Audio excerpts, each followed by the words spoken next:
troubles. Yeah. Do we run out of karma or get beyond karma in some ways? Well, time is one of the dimensions. So karma is really part of the, say, multi-dimensional reality of consciousness or awareness, or I say the heart, because it's heart, you know.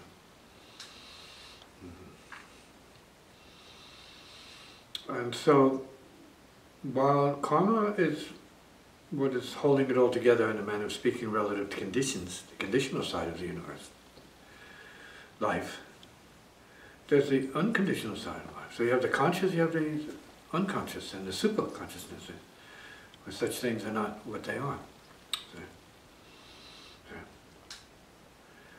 So this is what we need to know. In everybody's case, you have the karmic personality, right, that you judge and, you know, relate to, see, the gravitational personality, see, the karmic being, and so on. And then there's this potential that's there, the divine intelligence, right? The true nature, the spiritual nature there. Sometimes it's completely untapped. And it can burst forward, out at any point, depending on what the pressures are in some cases, or what the intelligence level is that can access the super. And I remember when I was in the military, hearing stories from my friends who were, you know, in Vietnam, and where I was not called yet. So I was hearing the stories, and the guys were coming back in, doing their tour and come back to the home unit, so to speak. And there were these awakenings happening,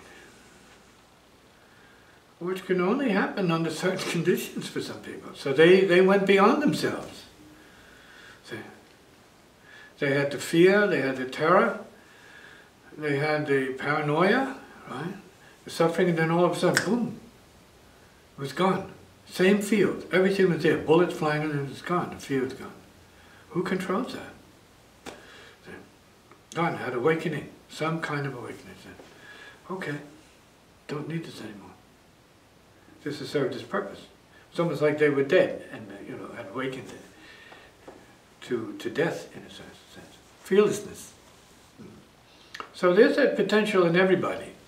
So it's possible that even politicians can wake up midstream and be completely radically transformed in an instant. It is not normal, so we don't expect it. But everyone's so busy clinging to their forms and their karma and their assumptions and beliefs and opinions and way of life, their culture. All that gives them gravitational, let's say, reality of self. So, the self-real. I am blah, blah, blah, blah, blah, blah. That's what I am. It's my name and my fame and my gain. All of that can dissolve in a second. So teachers like Jesus and Buddha and other great masters throughout the world, maybe less known, but they come to the same realization because it's spiritual. Spiritual realization is universal. It can happen to anybody, anytime, so you have to be vigilant concerning that. See? But usually we create such a solid path for ourselves of beliefs and fears, assumptions and biases and prejudices, that it's not likely that's going to happen anytime soon in anyone's case, because you're too afraid of the unknown already. So, does awakening to divine intelligence diminish one's karma as, let's say, the active force? Well, not so much diminish, but we're talking about different levels of reality. So can you shift out of it? Oh, you can. You do it every night, by the way. On occasions when you're really excited and stimulated by something going on, you're not yourself. And you step in and out of the confinement and slavery of the self, or the mask. You're in and out of the mask, see? Which is our nature. Not to be the mask, but everybody's pretending to be the mask that they wear. or the clothing they're wearing, the garb they hide behind, so to speak. So sure, that could end in a minute. People have car wrecks, which is interesting. And then they have these moments where they're beyond themselves. See? Sometimes, depending on the nature of it, they have, you used the word earlier, epiphany or breakthrough. See? And they become very spiritualized as a result of the shock. More spiritual, 10 times more spiritual than they ever were, even religious in them. They have something open in them. See? Let's say part of the angelic nature of consciousness, human being, right? The higher is sensed. See? So it's not like you have to go somewhere for it. No, it's present, it's built in. It's at a subtle level, it's more subtle. When you're most relaxed, more peaceful, you are more open to what is. And that is relative to divine presence. Spiritually divine presence. It's not for everybody, because not everybody's at the same level. We're all at different levels of consciousness. So you're preoccupied with one thing more than the other thing. The material more than the spiritual. See? So as one awakens to divine presence, do they begin operating or existing at a higher level than their karma? It's possible that your karma is transformed in the process. Your karma becomes something else. Something maybe more appropriate and relevant to a higher level of acknowledged consciousness or perception. See? Selfless awareness, for one. It doesn't mean you stop functioning. You function as normal, but with a different value and sense of what is real, or what is painful, or what is noble, or what is doable. All of these things are subject to change because they're fundamentally conditional. Is there a part of our nature that defies all conditionality? Yes, the unconditional love of the Spirit. And so many people have entered upon it, maybe momentarily, depending, and some have established themselves in it. So does an enlightened being have karmas to deal with? Yeah, but they're not karmas to deal with. Right? The universe is still in place. I mean, I'm imagining, right? I mean, not that I know anything about that, but I'm imagining that that's what it is. Nothing changes. But you are then at the source. I'm using the language carefully. You're at a place where the vibrational resonance is more liberated from pain and suffering and self-limitation.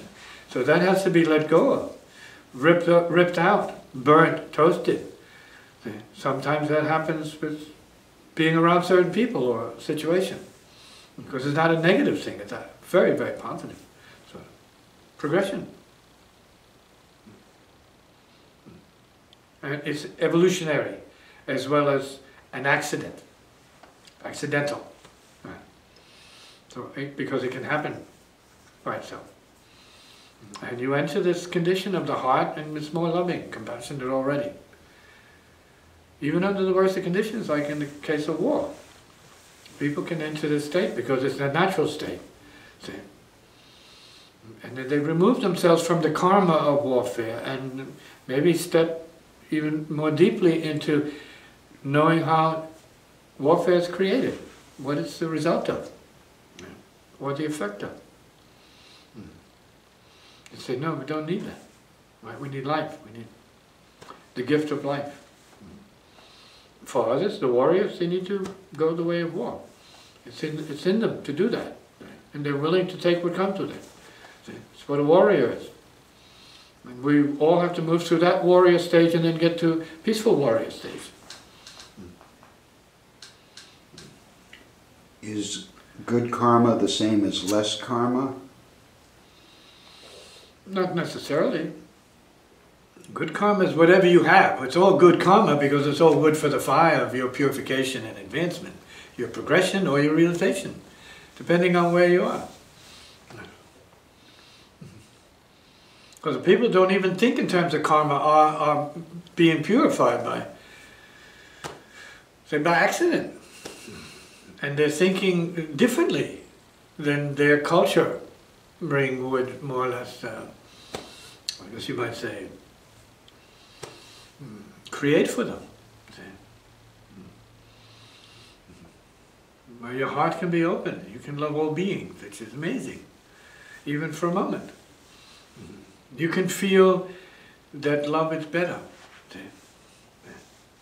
You can have a pet pass over by one means or other, and your heart open. Not just to the pet, but just open. Like it did for many people during 9/11, not to forget that. See, there was this huge heart opening after a huge disaster occurred. And people were so dumbfounded and astonished and flabbergasted by it, shocked. They went into a higher state because they were feeling the loss of other beings, the horror of the situation. See, pushed them in to a deeper resonance. You are, after all, the heart. Sometimes it takes a disaster to make that clear to you, make it real for you, make it obvious to you. See? When the heart opens like that, even if just for a moment, is that a recreation of the being? It could be, let's say, an opening. Yeah, it could be an opening to difference. It depends on the karma of the individual and how prone it is to just shut that down and kill it. And say, no, it's a bad memory. Yeah, it's a bad memory, that's it. No lesson learned. So nothing from the deeper extends. So we don't think ordinarily, what am I learning from this that I can move forward into or move forward with? What good has come of this that I am prepared to be or I'm prepared to create? Does a moment of heart opening create possibilities? Depends on your intelligence. It can create all possibilities. While you're going through it, this thing, before you even get to heart opening, you can start, if you're intelligent enough, you can start to change how to view and how to do what it is. Say, no, this can't happen again. I see this now. This is not good.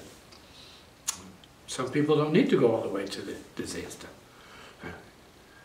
They just need to see a little evidence that is going in that direction. Those are called smart people in some cases. And they say, no, wait a minute, it's not going. And that often happens in combat. Right? When you get these hunches, you get these feelings about what's safe and what's not safe, or where to go. See? And no. Can't go there. This is it's built into everybody. So you have good leaders and leaders that are not as sensitive in a certain way. Or it's their time to go. We have to allow for that. It's time for them to go.